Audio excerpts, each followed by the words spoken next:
이방 나라들에 대하여 선지자 예레미야에게 임한 여호와의 말씀이라. 애굽에 관한 것이라. 곧 유다의 요시야 왕의 아들 여호야김 넷째 해에 유브라데 강가 갈그미스에서 바벨론의 느부갓네살 왕에게 패한 애굽의 왕 바로 느고의 군대에 대한 말씀이라.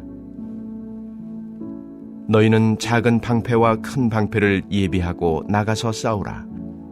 너희 기병이여, 말에 안장을 지워 타며 투구를 쓰고 나서며 창을 갈며 갑옷을 입으라. 여호와의 말씀이니라. 내가 본즉 그들이 놀라 물러가며 그들의 용사는 패하여 황급히 도망하며 뒤를 돌아보지 아니함은 어찌미냐. 두려움이 그들의 사방에 있음이로다. 팔이 빠른 자도 도망하지 못하며 용사도 피하지 못하고 그들이 다 북쪽에서 유브라데 강가에 넘어지며 엎드려지는도다. 강의 물이 출렁임 같고 나일강이 불어남 같은 자가 누구냐? 애굽은 나일강이 불어남 같고 강물이 출렁임 같도다.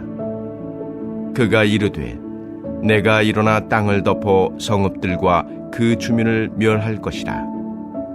말들아 달려라. 병거들아 정신없이 달려라. 용사여 나오라. 방패 잡은 구스 사람과 붓 사람과 활을 당기는 루딤 사람이여 나올지니라 하거니와. 그날은 주 만군의 여호와께서 그의 대적에게 원수 갚는 보복이리라. 칼이 배부르게 삼키며 그들의 피를 넘치도록 마시리니 주 만군의 여호와께서 북쪽 유브라데 강가에서 희생 제물을 받으실 것이미로다. 처녀딸 애굽이여 길르앗으로 올라가서 유향을 취하라. 내가 치료를 많이 받아도 효력이 없어 낫지 못하리라. 내 수치가 나라들에 들렸고 내 부르짖음은 땅에 가득하였나니 용사가 용사에게 걸려 넘어져 둘이 함께 엎드려졌습니다. 아멘. 이방 나라들에 대하여 선지자 예레미야에게 임한 여호와의 말씀이라 라는 표제로 시작되는 예레미야 46장부터 51장까지는 이스라엘 주변 열국에 대한 하나님의 심판의 말씀이 담겨져 있습니다. 성경에는 애굽이라 표기되어 있는 이집트를 시작으로 블레셋, 모압, 암몬, 에돔, 다메섹, 게달과 하솔의 나라들, 엘람, 바벨론 등의 이스라엘 주변에 있는 모든 열국들을 향한 하나님의 심판의 말씀이 차례대로 등장합니다. 예레미야 46장에서 51장까지 열국에 대한 예언은 하나님의 관심과 시선은 이스라엘이라는 나라를 넘어서 모든 나라를 향해 있으며 하나님께서는 이스라엘뿐만 아니라 모든 나라의 역사를 다스리시고 주관하고 계시는 분이라는 것을 강조하고 있습니다. 세상의 많은 사람들은 현재 내 눈앞에 보이는 상황, 지금 벌어지고 있는 사건에 주목할 때가 많지만 하나님을 온 우주의 창조주, 온 만물의 주관자로 고백하는 그리스도인은 오늘도 하나님께서 오묘한 섭리로 온 땅의 역사를 이루어가고 계신다는 것을 확신하는 사람입니다. 눈앞에 펼쳐지는 상황이 아닌 그 상황을 주관하고 계시는 하나님에게 주목하는 사람이라고 할 수 있습니다. 때로는 이해할 수 없는 방향으로 역사가 흘러갈 때도 있습니다. 사람의 생각으로는 이해하기 어려운 일들이 세계 곳곳에서 일어나기도 하지요. 그러나 그때에도 역사의 방향키를 쥐고 계시는 분이 하나님이심을 신뢰하며 우리는 언제 어디서나 하나님의 뜻 가운데 거하며 살아가야 할 것입니다. 오늘 우리가 함께 읽은 말씀은 애굽, 곧 이집트를 향한 하나님의 심판의 말씀입니다. 예전부터 이집트는 고대 중동 지역의 최강대국이었습니다. 주전 8세기 아수르의 기세가 드세지면서 점차 이집트의 세력은 약화되었지만 여전히 이집트는 고대 중동 지역에서 최강대국으로서 명맥을 미약하게 남아 유지하고 있었습니다.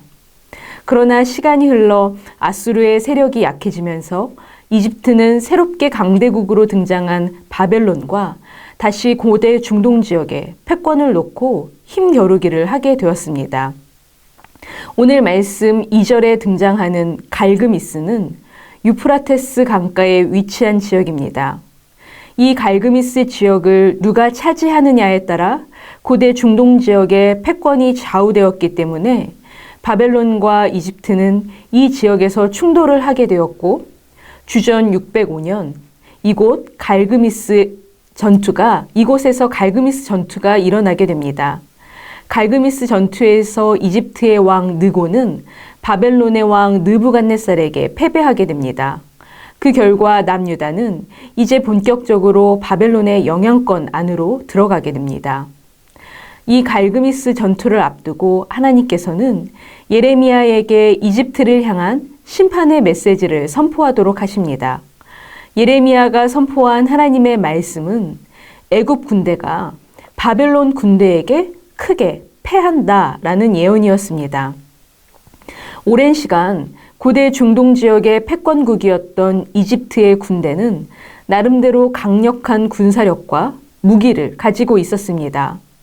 오늘 말씀 3절에서 4절까지 예레미야는 이집트의 군대를 향하여 그들이 가진 모든 무기를 가지고 나오라고 외치고 있습니다.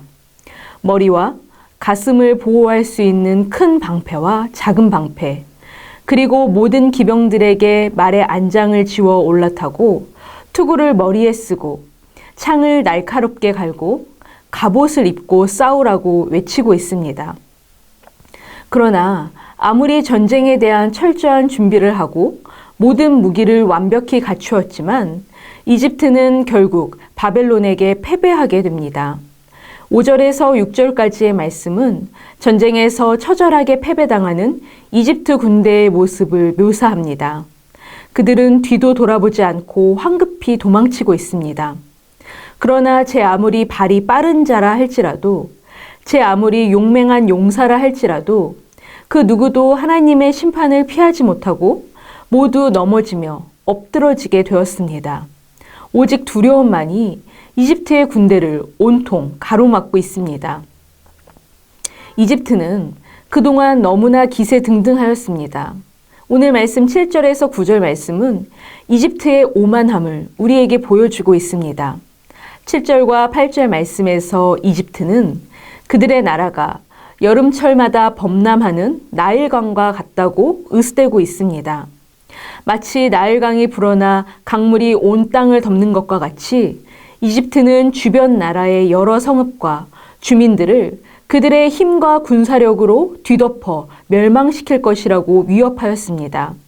또한 9절에서는 말과 병거들에게는 정신없이 달리라고 명하고 이집트의 동맹국들과 용사들에게는 그들의 무기를 갖추고 앞으로 진격하라고 의기양양하게 명령하고 있었습니다. 그러나 하나님께서는 이러한 이집트의 오만함을 심판하셨습니다. 오늘 말씀 10절에서 하나님은 자신의 힘을 믿고 하늘을 치솟는 오만함으로 으스대던 이집트를 보복하시겠노라고 말씀하고 계십니다. 그리고 하나님께서는 결국 바벨론을 들어 교만한 이집트를 꺾으십니다. 이집트가 바벨론과의 전쟁에서 패배하게 된 것은 바벨론이 힘이 세서도 아니요, 하나님께서 바벨론의 편을 들어주셨기 때문도 아닙니다. 하나님은 바벨론을 하나님의 심판의 도구로 삼으셔서 오만함의 극치를 보였던 이집트를 심판하셨던 것입니다. 아무리 이집트가 막강한 군사력과 무기, 그리고 많은 동맹국들을 거느렸다 하더라도 하나님 앞에 그것들은 아무 소용이 없었습니다. 하나님께서 이집트를 심판하시는 그날에 이집트는 크게 엎드려 넘어질 것이며 큰 수치를 당할 것이며 그들이 입은 상처는 그 어떤 무엇으로도 치료가 불가능하게 될 것입니다. 여러분, 하나님의 위엄과 주권 앞에 그 어떤 세상의 나라가 힘을 쓸 수 있겠습니까? 그 무엇도 하나님을 대적할 수 있는 것은 없습니다. 아무리 이집트의 군대가 강력하다 하더라도, 아무리 바벨론의 힘이 강성하다 하더라도 하나님 앞에서 결국 그들은 아무런 힘도 쓰지 못하게 됩니다. 세상의 나라와 인간의 계획과 목적이 아무리 철저하다 할지라도 마지막에 이루어지는 것은 인간의 계획과 목적이 아니요 하나님의 계획과 목적인 것이지요. 그렇기 때문에 성경에 등장하는 수많은 예언자들은 오직 하나님만을 의지할 것을 외쳤습니다. 힘이 세다고 자만하는 나라들, 말과 수레의 강함을 자랑하는 나라들을 의지할 것이 아니라 오직 하나님만을 의지하라고 외쳤습니다. 남유다에 앞서 멸망한 북이스라엘의 선지자였던 이사야 역시 이사야 31장 3절에서 애굽은 사람이요 신이 아니며 그들의 말들은 육체요 영이 아니라 여호와께서 그의 손을 펴시면 돕는 자도 넘어지며 도움을 받는 자도 엎드러져서 다 함께 멸망하리라 외쳤습니다. 이스라엘의 모든 예언자들은 오직 하나님만을 의지하여 구원을 얻을 것을 끊임없이 간절하게 외쳤던 것입니다. 물론 초강대국 틈바구니에 위치해 있던 약소 국가였던 남유다의 운명은 어떤 나라가 패권을 잡느냐에 따라 좌지우지 될 수밖에 없는 상황이었습니다. 그렇기 때문에 남유다의 왕들은 어떤 나라와 동맹을 맺어 남유다의 안전을 확보할 수 있을지 늘 전전긍긍하였습니다. 주변국들의 정치적인 흐름을 잘 파악하여 잠시의 평안을 누린 왕들도 있었지만 예레미야에 등장한 왕들과 같이 정치적인 흐름을 제대로 읽어내지 못한 왕들도 있었습니다. 그러나 중요한 것은 외교 정치를 얼마나 잘 해내어 국가의 안전을 확보하느냐가 아니었다는 것입니다.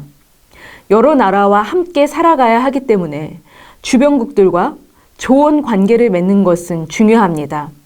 그러나 결국 남유다를 지키고 보호하는 것은 주변 강대국들이 아니라 오직 하나님뿐이라는 것입니다. 지금 당장 기세등등한 강대국들이라 할지라도 언제 하나님의 심판의 대상이 되어 역사 속으로 자취를 감출지 알 수 없습니다. 하나님께서 주도하시고 주관하시는 역사의 흐름은 언제 변화될지 알 수 없습니다. 하나님의 절대적인 주권 가운데 모든 나라와 민족과 개인은 놓여 있으며 오늘도 하나님께서는 하나님의 섭리로 모든 나라와 민족과 개인의 삶을 다스리고 계시기 때문입니다. 그렇기 때문에 오직 우리가 의지해야 하고 우리가 도움을 구할 곳은 그 무엇도 아닌 오직 하나님 한 분뿐입니다. 강한 나라가 지켜주는 것도 아니요, 강한 군사력과 막대한 재산이 지켜주는 것도 아닙니다. 그 모든 것들은 하나님 앞에 일순간 사라지기 쉬운 것들입니다. 오직 하나님만이 우리를 지키시고 보호하시는 유일한 분이심을 우리는 기억해야 합니다. 예언자들의 간절한 외침, 오직 여호와께로 돌아와 여호와 하나님만을 앙망하며 여호와 하나님만을 너의 도움으로 삼고 의지하라는 예언자들의 간절한 외침은 오늘 우리에게도 동일하게 들려오고 있습니다. 여러분, 우리는 무엇에, 누구에게 나의 안전과 안위를 기대하고 있습니까? 여러분이 의지하는 것은 무엇입니까? 나를 진정으로 보호해 줄 것이라고 믿고 있는 것은 무엇입니까? 시편 91편에서 시인은 이렇게 노래하고 있습니다. 지존자의 은밀한 곳에 거주하며 전능자의 그늘 아래 사는 자여, 나는 여호와를 향하여 말하기를 그는 나의 피난처요 나의 요새요 내가 의뢰하는 하나님이라 하리니. 아멘. 그렇습니다, 여러분. 오직 지존하신 하나님과 함께 거하며 전능하신 하나님의 그늘 아래 머무는 사람만이 하나님을 나의 피난처, 나의 요새, 나의 의지할 자로 삼는 사람만이 안전할 수 있습니다. 시편 91편의 나머지 말씀을 천천히 묵상해 보시기 바랍니다.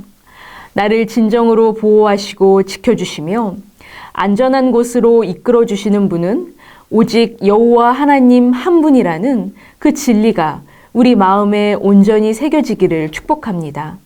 오직 여호와 하나님만을 앙망하십시오. 오직 여호와 하나님만의 구원을 사모하십시오. 그럴 때에 아무리 세상이 흔들리고 사람들이 변할지라도 우리는 두려워하지 않을 수 있게 될 것입니다. 그 어떤 위험이 아무리 우리의 삶을 위협한다 할지라도 우리는 평안을 얻을 수 있을 것입니다. 세상의 그 어떤 것이 아무리 강력하다 할지라도 우리는 끝까지 신실하고 순결한 믿음을 지켜낼 수 있을 것입니다. 오직 전능자의 그늘 아래서만 안식을 취하는 우리 모두의 삶이 되기를 축복합니다. 아멘. 함께 기도하시겠습니다. 첫 번째, 세상 그 어떤 것도 의지하지 않고 오직 하나님만을 나의 피난처, 나의 구원, 나의 반석, 나의 요새로 삼아 하나님만을 의지하며 살아가도록 하옵소서. 두 번째, 특별 새벽 기도회와 성경 일독을 통하여 우리의 믿음이 회복되게 하시고 하나님을 향한 믿음이 온전히 세워지는 시간이 되게 하옵소서. 함께 기도하시겠습니다.